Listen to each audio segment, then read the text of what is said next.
Cinema کی تاریخ کی سب سے مشہور کامیڈین چارلی چیپلن کہتے ہیں کہ ایک بار بچپن میں اپنے والد کے ساتھ سرکس کا شو دیکھنے گیا تو ہم وہاں ٹکٹ خریدنے کے لیے لمبی لائن میں کھڑے ہو گئے۔ سامنے 7 لڑکوں کی فیملی تھی۔ ماں اور باپ غریب تھے اور ان کے کپڑے پرانے اور صاف ستھرے تھے اور ان کے لڑکے سرکس کا شو دیکھنے کے لیے بہت پرجوش اور خوش دکھائی دے رہے تھے۔ جب ان کی باری آئی تو ان کا باپ ٹکٹ کاؤنٹر پر گیا، ٹکٹ کی قیمت پوچھی۔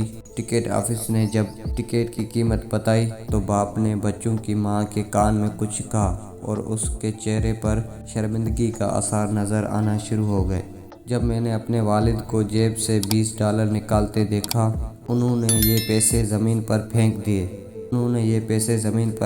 پھینک دینے کے بعد پھر جھک کر اٹھائے اور اس شخص کے کندھے پر ہاتھ رکھا اور کہا، سر یہ آپ کے پیسے گر گئے ہیں۔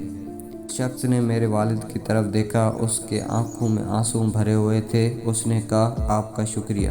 فیملی کی سرکس کے اندر جانے کے بعد میرے والد نے میرا بازو پکڑا اور ہم ٹکٹ لائن سے باہر نکل آئے۔